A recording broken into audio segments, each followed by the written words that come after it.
Shri Balaji sound कनका शादी party और महिला संगीत भजन संध्या सत्संग प्रवचन में साउंड के लिए संपर्क करें रामकृष्ण दास। इस चैनल को सब्सक्राइब करें, बेल आइकन जरूर दबाएं। यह चैनल आपका खूब आभारी रहेगा।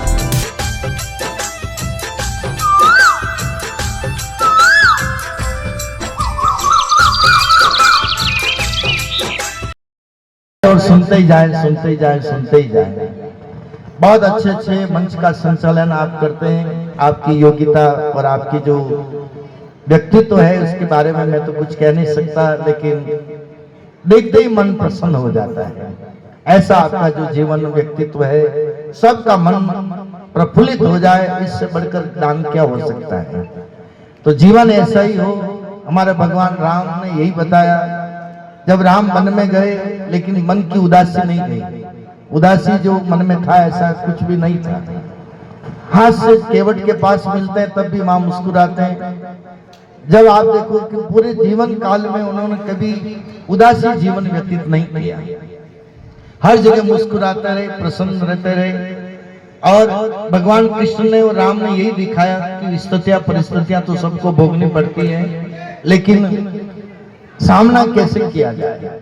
हमारी रामायण, हमारी भागवत, हमारा रामचरित्र, हमारा कृष्ण चरित्र, जो हमारे सुखदेव जी ने जो भागवत लिखी और उस भागवत का जो वर्णन और रामायण में हमारे गोस्वामी जी ने लिखा।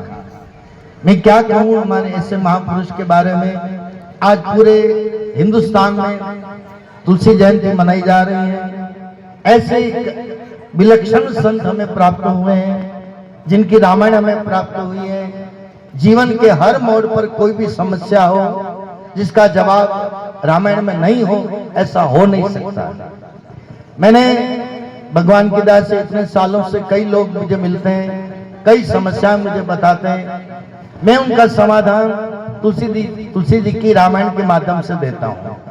कई लड़कियां जिनके संबंध नहीं होते, रिश्ते नहीं होते, कई माता बहनें आती कि हमारे बच्ची के रिश्ता नहीं हो रहा है। मैं उनको एक ही बात कहता हूँ कि निकालो रामचरितमानस और गौरी की पूजा। माँ जानकी जी गौरी की पूजा करने गई पुष्प वाटिका में, और गौरी माँ ने आशीर्वाद दिया, मनु जाय राचे मिलई सोवर सहज सुंदर सामरो। अगर ऐसा पति आपको चाहिए तो रामचरितमानस की शरण में आपको जाना पड़ेगा। कभी किसी की वस्तु गुम हो जाती है तो वह उसका जवाब भी हमारे रामचरितमानस में बताया है। कोई ऐसी समस्या नहीं जिसका जवाब रामायण में नहीं है। ऐसा अद्भुत ग्रंथ हमारे गोस्वामी तुलसीदास जी ने दिया, जिसका हम जीवन भर तो क्या जन्म जन्मों तक उनका कर्जा हम चुका नहीं सकते। ऐसी जो देन समाज को है, कुछ लोग ऐसे समाज में होते हैं, कुछ कंकर की तरह जो टीका टिप्पणी भी करते रहते हैं। आज का मीडिया के ऊपर भी सुना होगा आप लोगों ने, किसी ने रामायण के ऊपर भी टीका टिप्पणी की, लेकिन उनको क्या पता कभी रामायण उन्होंने पढ़ी हो। भगवान शंकर ने जिसको अटेस्टेड किया हो, ठप्पा लगा करके सत्यम शिवम सुंदरम काशी विश्वनाथ के मंदिर में, आज उस ग्रंथ को ऐसे कुछ हल्की बुद्धि के लोग ऐसे उसके बारे में उठाते हैं। बहुत दुख होता है मुझे भी कि ऐसे लोगों को क्या देखना, क्या उनका नाम लेना, लेकिन होता है। आसुरी वृत्तियां पहले भी थी और आज भी है और आगे भी रहेगी, लेकिन उसमें से हम गोस्वामी जी से क्या सीखना चाहते हैं।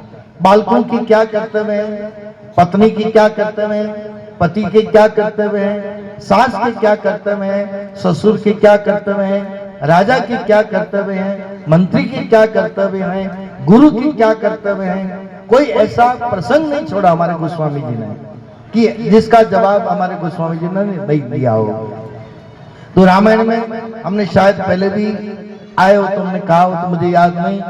भगवान राम ने जो राम की महिमा के बारे में जो गोस्वामी जी ने बताया है, तो राम के बारे में कहा जाता है कि जब सेतु बंध बांधा जा रहा था तो राम जी ने सोचा कि मेरे नाम से पत्थर तैर रहे हैं, तो जरा मैं भी देखूं। एक पत्थर लेकर के और कहते हैं कि समुद्र में डाला, छोड़ा, वो पत्थर डूब गया। राम जी बड़ा आश्चर्य करने लगे कि बड़ी विचित्र बात है, मेरे नाम से पत्थर तैर रहे हैं और मैं साक्षात खड़ा हूं और मेरे हाथ से पत्थर डाला तो डूब गया। देखा सब अपने अपने काम में लगे हुए थे। पीछे हनुमान जी महाराज खड़े थे। देखा हनुमान, अरे तू कब आ गया? अरे प्रभु मैंने सब कुछ देख लिया। अरे क्या देख लिया? अरे बस प्रभु ज्यादा राज को राज रहने दो, ज्यादा खुलासा मत करो। अरे हनुमान क्या देखा? कि प्रभु देखा ना मैंने, आपने पत्थर लिया, डाला, छोड़ा, डूब गया। हाँ बात तो यही है। राम जी ने कहा कि हनुमान बात समझ में नहीं आती, मेरे नाम से पत्थर तैर रहे हैं, लेकिन मैंने साक्षात मैं राम बन करके आया हूं, मैंने डाला तो डूब गया। तब हनुमान जी ने बहुत सुंदर जवाब दिया। हनुमान जी ने कहा प्रभु आपके नाम को जो पकड़ेगा, आपकी उस छवि को जो अपनाएगा, उसका जो चिंतन करेगा और आपके नाम को जो पकड़ेगा वो तो भव सागर से तर जाएगा, लेकिन आप जिसको छोड़ दोगे वो तो कभी भव सागर से तर नहीं सकता। आप जिसको छोड़ दोगे, आप जिसका त्याग कर दोगे, वो कभी भव सागर से तैर नहीं सकता। प्रभु आपके नाम से पत्थर तैर रहे हैं, बात बिल्कुल सत्य है, लेकिन परमात्मा को क्या पकड़ना क्या छोड़ना कोई समझ में आवे ना आवे, लेकिन राम से बड़ा राम का नाम।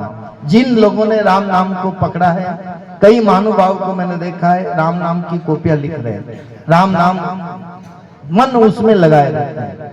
मैं एक अच्छा उदाहरण आपको बताऊं, हम अजमेर में कथा कर रहे थे तो ट्रांसपोर्ट नगर में जहाँ गोडाउन में सब सामान भरा रहता है, माल भरा रहता है ट्रांसपोर्ट का, उसमें राम नाम की कितने अरब कॉपियां बड़े बड़े बंडल बांध करके गोडाउन में रखी हुई थी। अचानक कहते हैं कि शॉर्ट सर्किट हुआ और उसमें आग लग गई।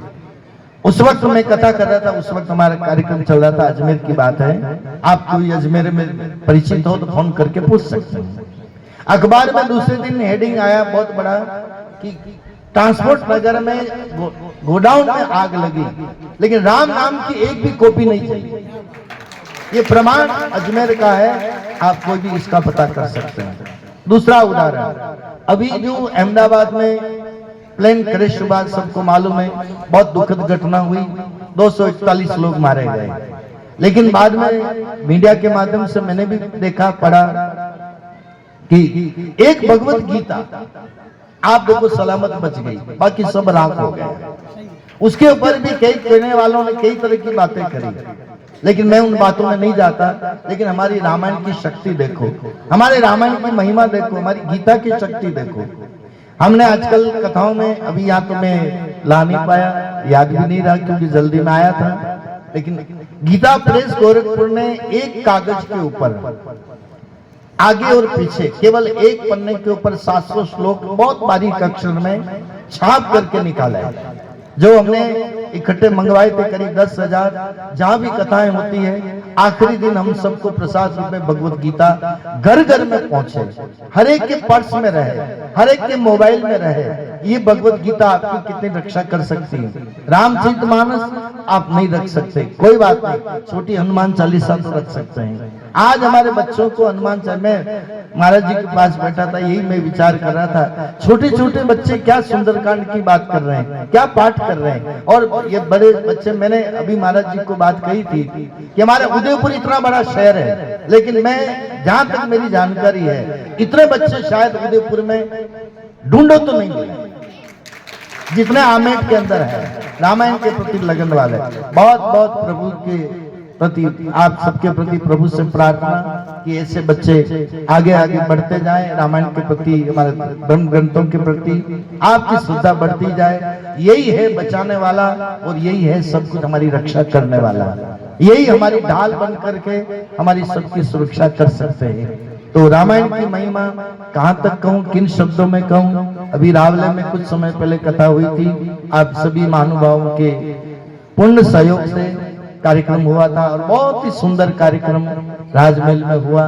और इस रामायण के माध्यम से एक बात मैंने कई बार कथाओं में कही कि शायद पहले भी कही हो, तो एक नई नई पति पत्नी शादी हुई उनकी, और कहते हैं कि जा रहे थे घूमने के लिए, तो ट्रेन के आने में जरा देर थी, तो वहां पर एक पंडित जी, एक महाराज बैठे हुए थे, साधारण व्यक्ति, कोई विप्र ब्राह्मण देवता होंगे, रामायण खोल करके पाठ कर रहे थे। पास में नए नए पति पत्नी जिनकी शादी में घूमने जा रहे थे, तो उन दोनों ने हंसी उड़ाई उन महाराज जी की। क्या महाराज, या अभी तक तुलसीदास जी की रामायण को लेकर के बैठे हो? कब हुए तुलसीदास जी? तब उन्होंने कहा भाई तुलसीदास जी को तो करीब हो गए 500 साल हो गए, और उनकी लिखी हुई रामायण है जो मेरा, कोई मोबाइल में अपना समय को पास करता है, कोई इधर उधर देख करके करता है, कोई बार बार स्क्रीन को देखता है, वो ट्रेन कब आएगी, वो ट्रेन कब आएगी। तो मैं तो मेरा जब समय मिलता है ट्रेन को आने में देर है, न कोई हड़बड़ाहट है न कोई घबराहट है, रामायण खोल करके थोड़ा देख लेता हूँ। तो महाराज इसमें है क्या? तो कहा कि इसमें क्या नहीं है, ये बात मैं तुमको बता दूं। अरे महाराज रहने दो ये रामायण को, आज का जमाना बदल गया है, इस रामायण की बात आप कर रहे हो। इतने में ट्रेन आ गई तो पंडित जी ने तो अपनी जो रामायण को बंद करके गुटके को और रामायण का गुटका झोली में डाल दिया और ट्रेन में चढ़ गए अपना थैला लेकर। भीड़ ज्यादा थी तो वो भाई साहब जो थे मजाक उड़ा रहे थे, नए नए लड़के थे।